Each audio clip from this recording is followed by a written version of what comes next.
We have Chef. And hear me? I can hear you. That's awesome. All right. Just come next to Chef Raul. You can see me. Hey. Hello, everyone.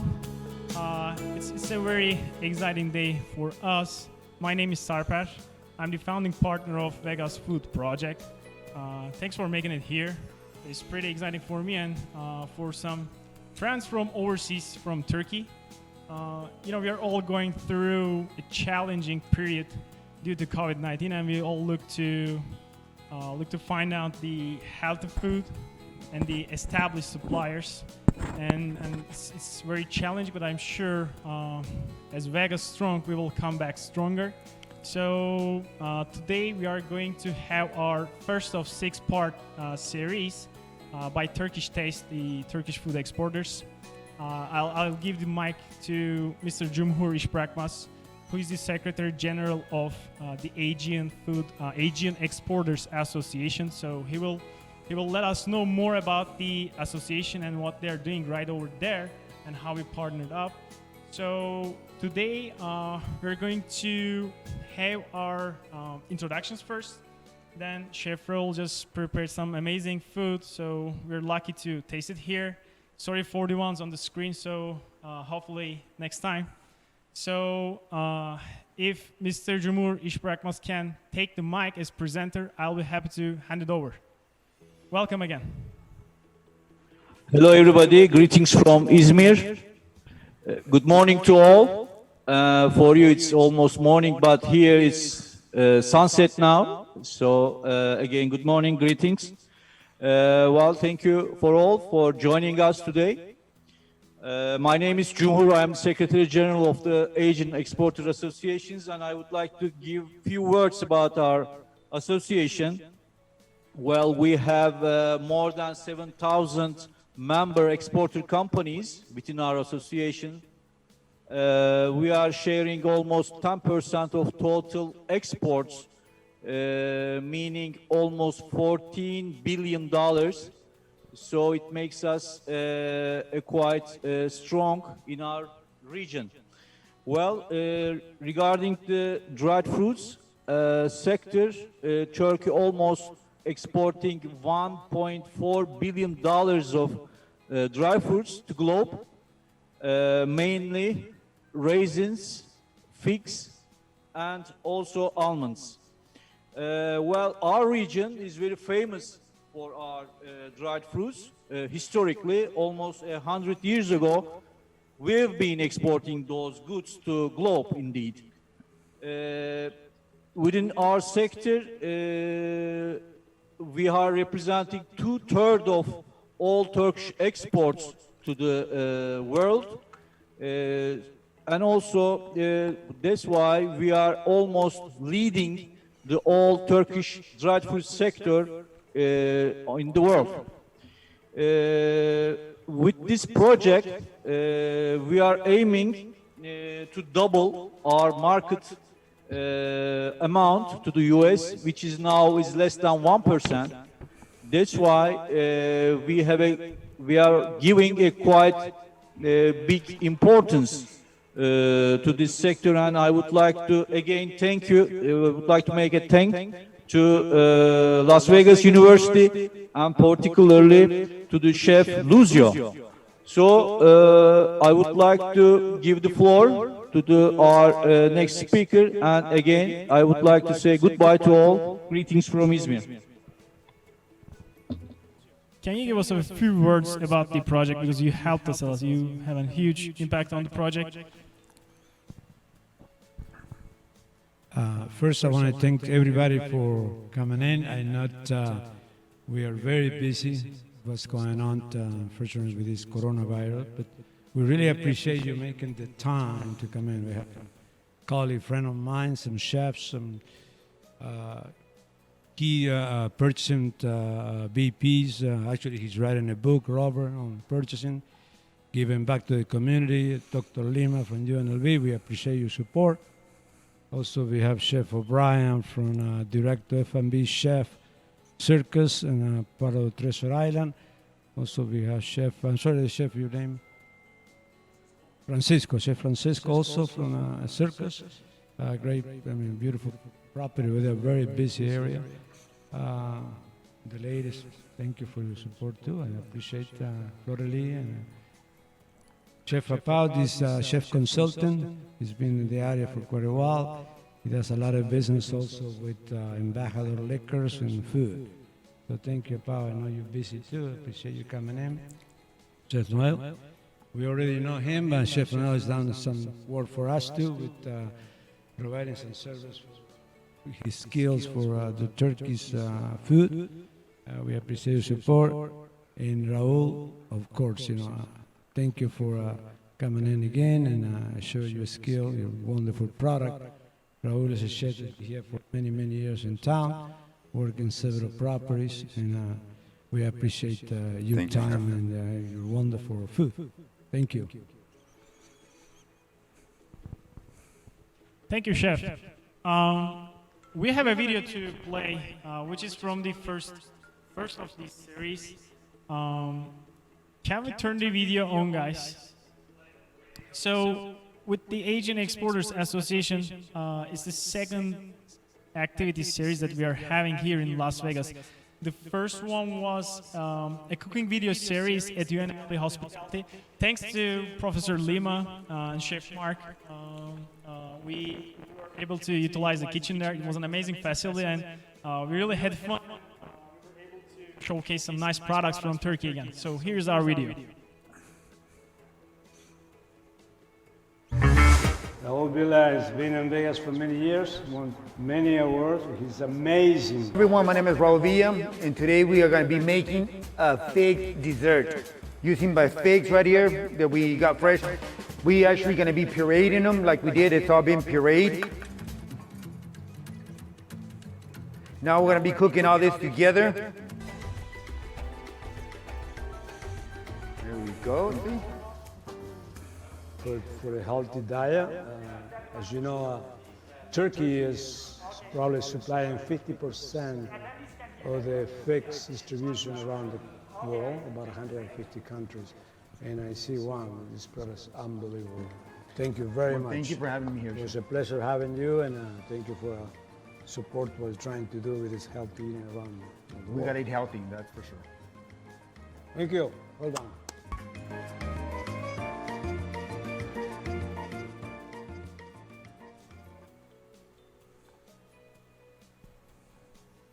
So we have Chef Raul already here. Chef, it's a pleasure to work with you, especially on the desserts.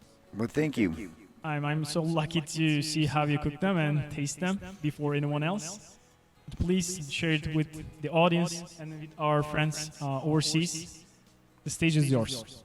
Thank you. First of all, thank you for having us here. Today, we're going to talk about the dry fruits that we use from Turkey. Very popular. We're using the figs, dry figs, the apricots, and the raisins today. By using those products from Turkey, we're going to actually create desserts. I've been here for about 20 years now. We've done desserts for over 10,000 people here in Vegas. Very big city. A lot of desserts we do, a lot of production that we produce. Today, let's talk about the dry figs that we get from Turkey. By making the dried figs, we actually made a financier with the figs inside. We actually pureed them, cooked them, and incorporated it into the financier and made this delightful dessert. Very good, very light, small, petite, so it's hands-on, something you can just pick up with your fingers, eat, very light. Second, we have the apricots. We did the same thing. We pureed the apricots. Actually, we divided it in two parts. We did the first one with the mousse. The second was a reduction that we did with the apricots, so we can get a gelée, so we can actually make layers of the dessert. So you have the gelée reduction sauce on the bottom, and then you got the apricot mousse that we did. They went along with it. On the top, we did a little bit of mint, a piece of apricot, and we did some caramel crisp on there. On the last one, we used the raisins. We did the same thing. We had to poach the raisins, get them nice and soft. We made a bar, which is more like a meringue. You actually whip the eggs with the sugar and fold in the flour with the raisins at the end and bake them. And then we do white glaze. That's what's on top of it. Gives you a nice little crunch on the bottom. with a nice glaze and soft raisins in the middle. This is what we create using the desserts from Turkey by using the figs, the raisins, and the apricots. And this is what you get. I hope you guys can try them, taste them, and enjoy our desserts straight from Turkey. Thank you very much.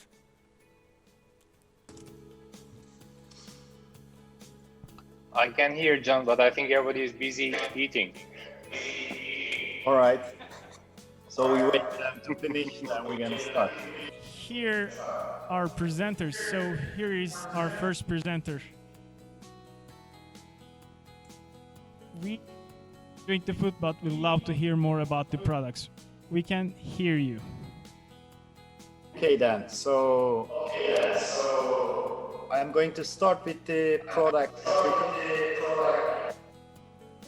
Before that, my name is John Erim. I'm working in a private company, and we are a member of the Aegean Exporters Union. So I am now here representing the Aegean Exporters Union. My part is going to be the apricots.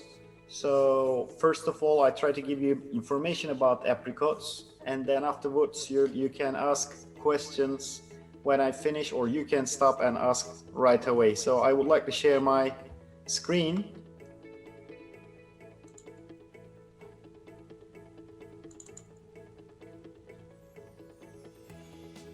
All right. So can you see, can everybody see that?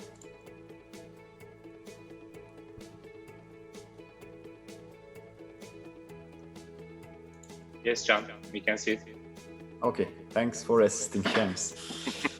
So just some figures about the apricots, especially this is going to be relevant with the United States. So you can see the quantities imported by United States here in these figures. So it's over 10,000 tons every year, which means more a rough calculation. It's like more than 500 containers, or if you complete as bulk or retails, it can be considered as more than let's say let's figure the 10,000 or 15,000. It's even more than that. So the areas of use of apricots, of course, varies in United States. The one part we call this industry, the other part we called is retail. So these trades includes each of them. So what is industry? Industry are the companies who imports the apricots first, and then they process them, they chop them, they paste them, and then they use them in granola products. They use them in bar manufacturing, or they can coat them with chocolate, or they can make some chocolate, cacao, and tropical mixes, which as a cluster of snacking products. The other part, where is the, I think, larger for United States, the retailers. So retailers are the main importers, main users of these apricots. Although in the past the general impression on the apricot was the yellow ones, in the last 2-3 years, it started to turn to natural apricots, which I'm going to tell you the detail about that. So my speech is going to be 5 to 10 minutes, depending your questions. Then let's proceed. So here, the one you see in the screen, like brownish one, is a natural apricots. Maybe some of them were used to see apricots as yellowish color, like orange color. So these are both consumed by the clients. It's a preference. But now, considering the health effects, people are more started to consume more natural apricots. So the apricots are 60 to 70% grown and distributed to the world from Turkey. There are some other countries, they're growing also in small portions, but Turkey is the main majority of the apricots in the world in this geography. And this geography where apricots are coming from is relatively the eastern part of Turkey, where the soil structure, weather conditions, altitude, they really make a great balance for this fruit to grow at that specific region. So we were talking about the color there. So the yellow color, as I told, contains sulfur. This sulfur is applied while the product is drying, and this makes the color yellowish. So this has a good taste as well. This is a more dense sugar taste in the natural ones, but this is, as I told you, it's a preference. Apart from that, nowadays, in the, let's say, last 3-4 years, more and more companies not only selling a snack but using as an input of apricots started to use apricots in the bars. You know, the bar industry in the United States is quite large, and then in addition to the dates they use, in addition to the like peanuts they started to use more Turkish products. My colleagues after me going to discuss in their part, but they're also using lots of apricots, figs in their products. So these products containing high in fiber, antioxidant, magnesium, and many different benefits, it seems that going to be used much more in the coming years. So here we shortly mentioned about health benefits of apricots, which you can Google or look for any source. You can see a lot of more benefits. So the main aspect, as I told you, the richness in fiber, vitamins, minerals as a result, and then it has the rich carotene in its, and then vitamin A, as mentioned here, which are good fighter against any cancer problem.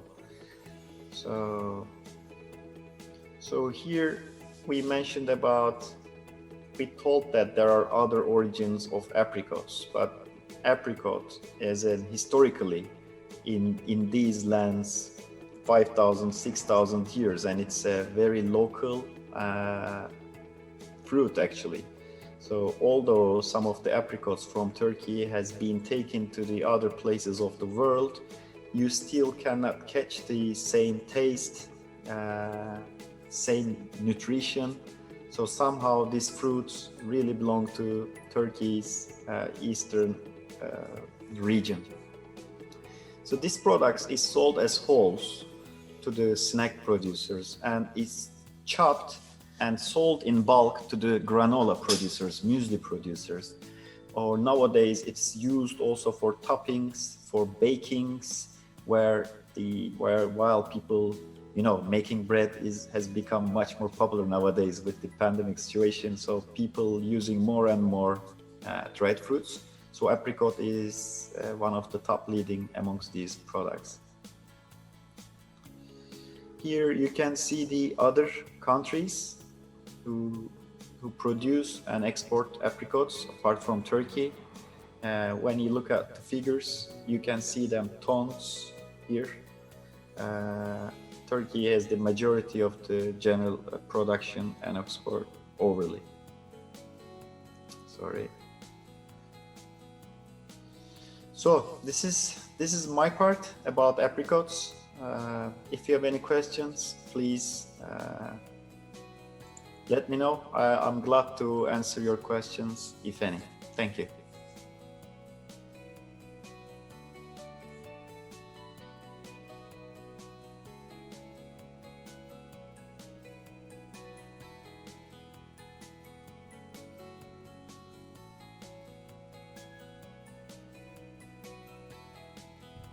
Doesn't matter. Up to you. I'm here. I'm ready to answer. I know there's a bunch of questions, but we can save them for later. John, thank you so much for your presentation. You're welcome. I'll convey if I receive any questions to you. Okay, no problem. Thanks. So I believe we are moving on with the Turkish figs section. And my name is Yusuf Kabay. I am board member of the Aegean Exporters Association, and I would like to give some brief for the Turkish dried figs. Firstly, I would like to give some information about the historical significance of figs. The fig tree was a sacred, mystic tree in ancient Greek and in Roman civilizations, as well as a symbol of fertility. In monotheist religions, the fig is a sacred fruit. It's mentioned in holy books and served at religious festivities.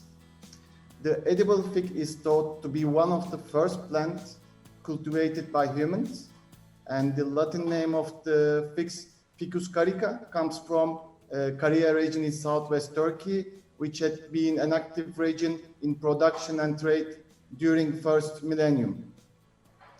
Fresh figs are dried naturally under the sun, and the fruit have low water activity level, and so that allow longer storage and transportation under ambient conditions. Figs are grown in countries that are dominated by the Mediterranean climate. Although fig plantations are widespread in Turkey, there are variation.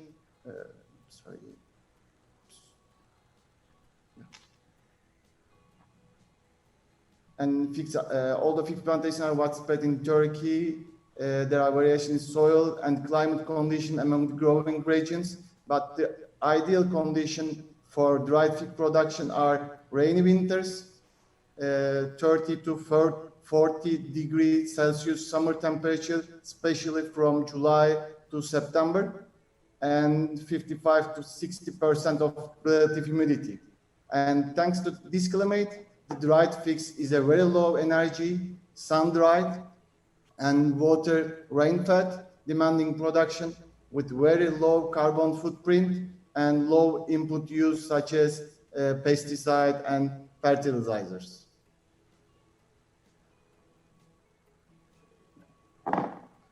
And what's the health benefits of figs?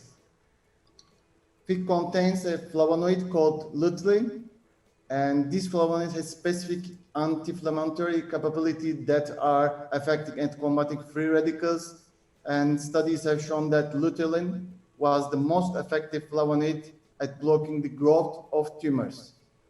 And figs are very low in calorie. 100-gram portion of figs that haven't been dried contain just 74 calories, but large amount of dietary fibers, which help people feel full. And this means that people should start to feel full even after eating just a single portion of figs. And the high potassium content found in figs is also an important component of cell and body fluids that helps to control the heart rate and the blood pressure. And dried figs are a great source of calcium, which is well known for promoting bone density. And the variety of Turkish dried figs, saralop, produced in Aegean region in Turkey, and they have a unique quality, including a soft texture, natural color, honey flavor, and pleasant smell. Harvesting of fresh figs for drying takes about 8 weeks. The fruit ripen semi-dry with 40–50% moisture content on the tree and drop spontaneously. Fallen fruit from the tree are collected 2 times a day and brought to a suitable area for drying. The drying process is carried out on plastic drying trays under a plastic tunnels for 2–3 days. As the wealth community rises, the demand for natural and dry food increases. Turkish fig production entails almost no use of pesticide and inorganic fertilizers.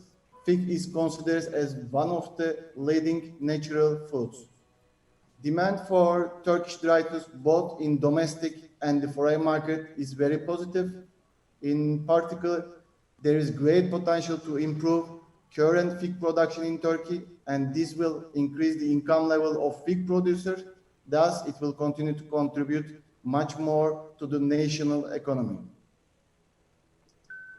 And as you see on the charts, last year, the dried fig production of Turkey was about 92,000 tons in total of 168,900 tons.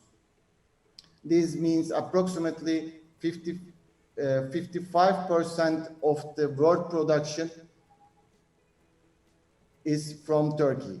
Turkey is the biggest dried fig production country and is followed by Iran, USA, Spain, and Greece. And this year, Turkish dried fig production will probably be approximately 90,500 tons in 153,000 tons. Hello, everyone. I'm Şemsettin Özgür. I'm here to represent Sultanas and Raisins from Turkey. I hope you can hear me. I think you can. So actually, I'm representing Aegean Exporters Union, and I'm also a representative of an exporter here in Turkey for Sultanas and Raisins. Unfortunately, we don't really have any export to US because of some other reasons I will try to explain on the remaining part of my presentation. So first of all, I would like to start saying that Turkey is the gene center and the motherland of the Sultanas and Raisins in the world. Some studies have shown that the grape has been cultured here in Turkey since, in Anatolia actually, since 6000 before Christ. So it's way too many years ago. And when it came to America, into California, is in 1800s. A nursery owner who's named as William Thompson has moved to California, and he's also carried some saplings of grapes to California. And since then, the Thompsons, as you know, the Raisins Thompsons, as you know, have taken the name of Thompson. But in Turkey, it is untouched. It is no human intervention, and the product has evolved in such a way without any human intervention. And this has made the unique Sultanas and Raisins in Turkey, on which the skin of the product is so thin, so it gives a very good taste. Because if you have too much skin, then the chewing quality is not too good, and the meatier part is also both tastier, and it's also richer with the phenolic substances. So therefore, many of our customers around the world are preferring Turkish Sultanas. So I would like to tell, maybe most of you aren't the experts, what's the difference between Sultanas and Thompsons? Thompson's Raisins, as you know, in US, and Sultanas is actually the same variety. The product, the fresh grape, is all the same. It's a variety called Vitis vinifera. The only difference is that the Thompsons are not dipped. So it is, after it's cut from the vineyards, it's put into the drying bed straight away. And it waits about 3 to 4 weeks to dry completely. Then it gets the dark color, as you know, in the American market as the Thompsons. However, for the Sultanas, it's a different process. Our growers are producing a liquid solution, which is made of olive oil, water, and potassium carbonate. Well, all these ingredients of this solution is actually organically recommended ingredients. And these are helping to crack the membrane of the grapes. And then when they lay it under the sun, the drying period is speeded up. I mean, normally the Thompsons, without dipping, would dry within 3 to 4 weeks. However, the Sultanas are drying in only 1 week. The cracking of the membrane with this solution helps the skin, the membrane, even be thinner. And also the color is protected. The yellowish, the more brownish color is protected. The reason is in that short period of time, which is 1 week only, there's an enzyme which is making the color of the Sultanas. This enzyme doesn't get the chance to oxidize within that very short period of time. And for this reason, the color gets yellowish and more brownish, which is highly preferred. So when we come to the next slide, of course, I mean, all across the world, there are, so in different regions, there are raisins and sultanas. They have more or less the same health benefits, on which I can say that they are rich in mineral antioxidants, and also they are having high fiber as other dried fruits, and they're very high on glucose and fructose. They are natural sugars and not harmful sugars as much as the other sugars. They're a source of quick energy. They have ferritin, which is very useful for anemia. One of the most surprising benefit I can say, I was surprised when I heard about it, is that it is actually good for your teeth. Normally you would know that eating raisins would be harmful for your teeth, but it's actually the other way. There are some studies that have shown that it's actually protective against the tooth decay. So it is good on that means. And the most important thing on these days with the COVID-19 is the immune system. So it's strengthening the immune system and protects the heart, which is a good reason to eat raisins, any raisins, not only Turkish, but any raisins, I can say. So the next slide is, why do the world choose Turkish sultanas and raisins? You know, there are raisins all around the world because the world supply is much larger, but we are by far the largest exporter of raisins and sultanas in the world. Well, more specifically, sultanas. As you can see on the charts, this chart is showing us how many 1,000 tons each country is importing and how many portion does Turkey have in this import. As you can see, for instance, in the UK part, they're importing 70% of their total dried wine fruit imports from Turkey. Like Germany is buying 44, 45%, and a lot of countries are importing. Unfortunately, we don't really have much to USA because USA has got Californian raisins, and there are some protectionist policies against importing Turkish raisins. But the trend is changing day by day. The reason is, there are more and more growers shifting their vineyards to almonds, and the crop is decreasing in California. So in the near future, we may also see that USA is also becoming an importing country for Turkey. That's not far away. So actually the reason these developed countries are preferring raisins is the color. Like I explained earlier, the enzyme doesn't get the chance to oxidize. And with this, actually it gets light color, brownish and light color. With this, actually, it gives a good contrast of color to the cakes, to the pastries, to the biscuits. And also not only these, it's also very widely used on mueslis or in breakfast cereals as a snack. It's used in so many different places. Also on the mixes with the other nuts or other fruits, it's also getting a good contrast of a color. That's the reason it is preferred quite widely. And what I can also say is that the Turkish exporters, I'm also representing an exporter here, but most of the companies here, since we are working with the blue chip manufacturers across the world, we are having very high standards in our productions. We have got all kinds of certifications. We have got the state-of-the-art machinery, and we are passing through, I can say, almost hundreds audits per year. So for this reason, we are very well, adapted to exporting to these customers. So this is also one of the reasons. And because we are in Turkey, the consumption is not too much, and therefore we are mostly exporting.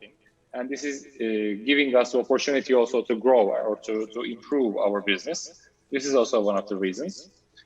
So my last slide is, in the world, like I said earlier, Turkey is not the only producer. There's raisins, for wineries, grapes are everywhere. But when it comes to sultanas or raisins, it's also across the world on so many different origins. And Turkey is the largest producer, and also Turkey is the largest exporter on this means. So we are doing about more than 20% of the world crop.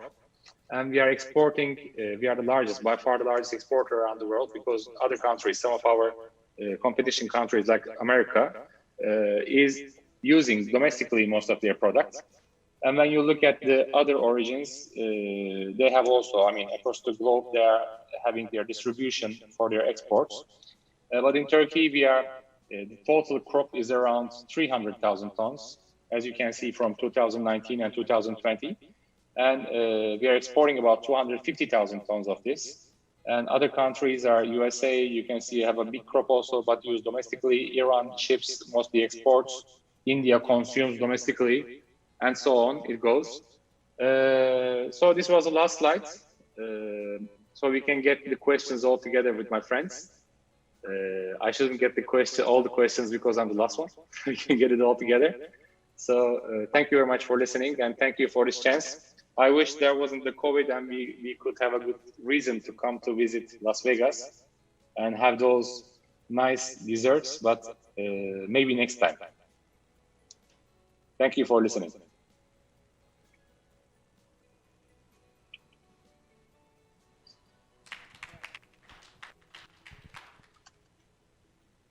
It's great. I think you can hear us now. We have a Q&A session. If you have any, I know a question from Robert, but anyone else? Robert, you want to start?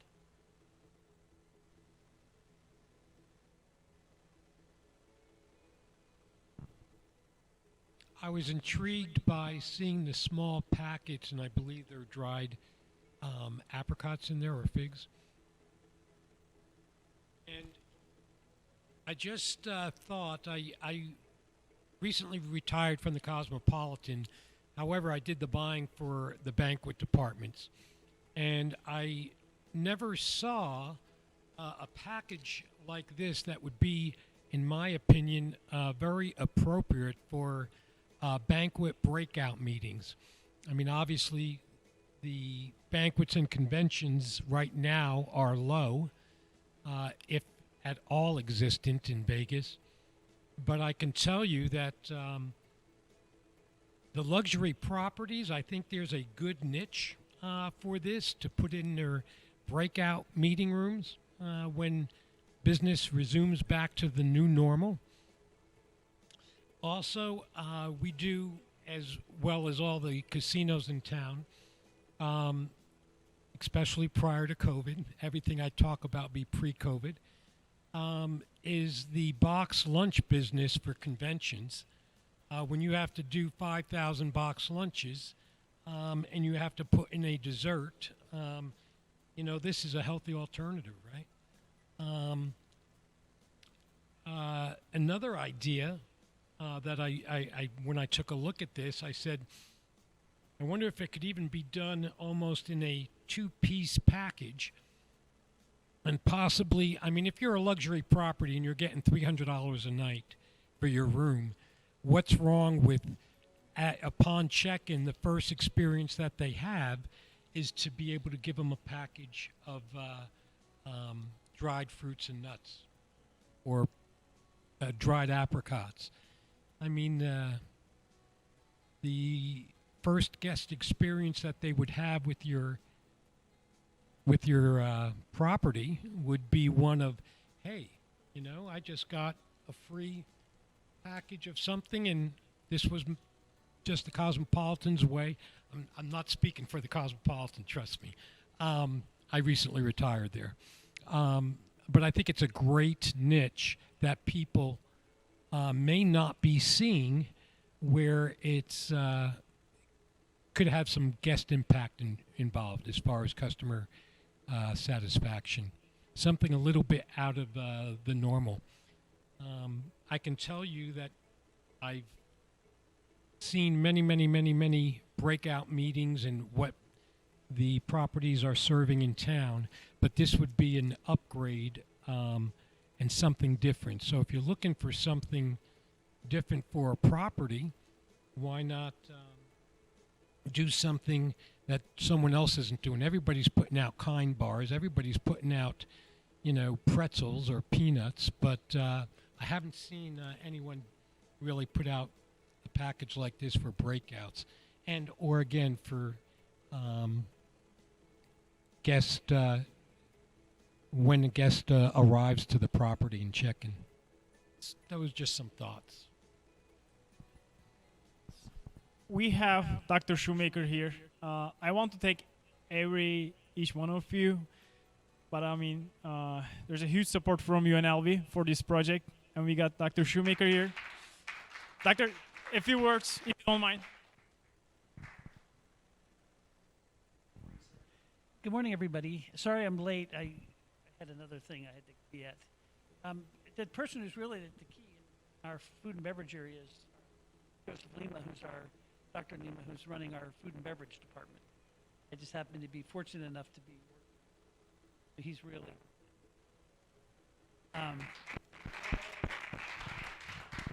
But we're very supportive of these kinds of events because we do at UNLV, which is very different than other hospitality programs around the world. We talk about the fact that we really doubled down on hospitality, doubled down on operation. We realize that obviously hospitality is a business, but we realize that the kids who study hospitality have to have a passion for service. They have to have a passion for creating great experiences, and they have to have a passion for doing all kinds of things related to creating great guest experiences. We believe that if you do that through a business school, you never get that passion. And so we're really doing everything we can to immerse kids in the culture of what hospitality is all about. So when they come work with you all, they already have that in them and they know what it's like to work in the hospitality industry. So that's kind of where we're doing. And as we really grow in the area of food and beverage, that's why Joseph is with us, as we just see tremendous opportunities. And I don't want to spend too much time, but the bottom line is we're going to be creating concentrations that are really 5 courses in an area. So we could do a 5 courses in fine dining. We could do we just got a huge gift from Peggy and Andrew Churn to create a concentration in fast casual. But we'll eventually have all kinds of programs, and we could do one on whole different. We already sort of do a class in culinary from around the world, right? And so these are the kinds of things that are just so important as we indoctrinate our students into the opportunities of what food and beverage can be. And I'm an old food and beverage guy. Started in the kitchen, the dish room actually, and I worked my way up. But I never was a chef. I wasn't even a cook. I was just a vegetable cutter. And back in the old days when we peeled potatoes by hand, I still have the scars. And we're so happy to have Joseph with us. And I'm just glad you all came out to this, and we appreciate being able to be part of it. So thank you.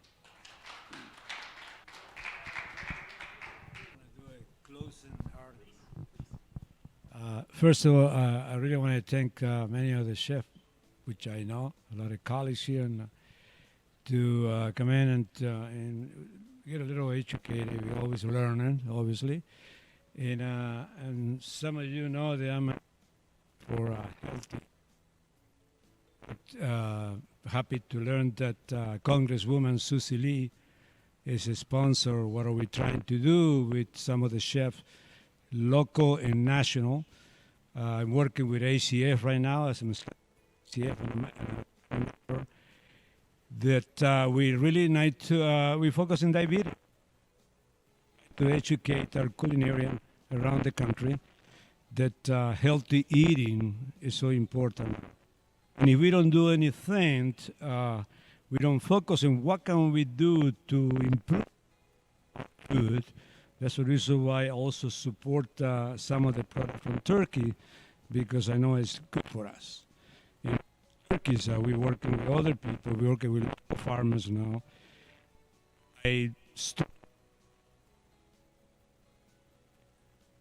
Educators, how are we going to feed our future population and eliminate what is going on with this pandemic, which is diabetes. We're going to have a healthy country. Right now, the numbers are staggering. 38 million people with diabetes 2 and about 88 million with diabetes 1. It's unreal. And we all know as chefs and culinarians that we can reverse that. It's been proved 6 months. If we change and help and educate our consumers, we can actually reverse diabetes without any medicine. In closing, I'm so happy with the forum that we create that one of our colleagues, the executive chef for Cleveland Clinic, is one of the big supporters of this. So I thank everybody for spending time today. hopefully we learned also something good that we can take, how we can improve our food in this country. Thank you very much.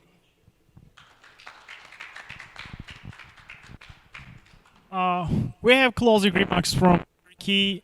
Sems, can you just unmute yourself and give your remarks?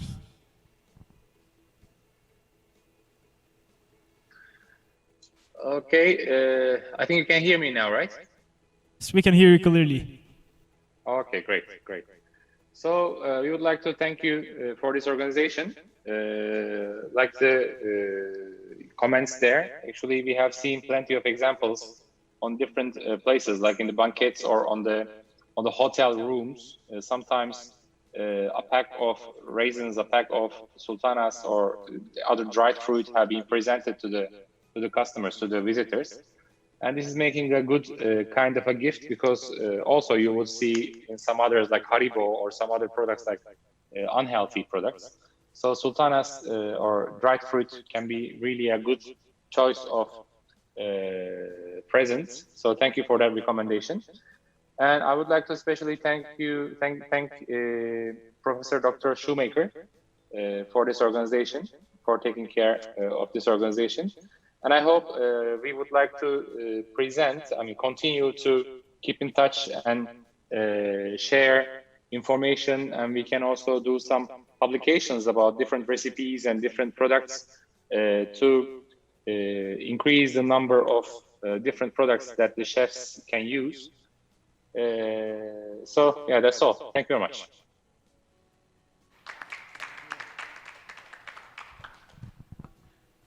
Thank you for making it. Thank you, Chef Lucio.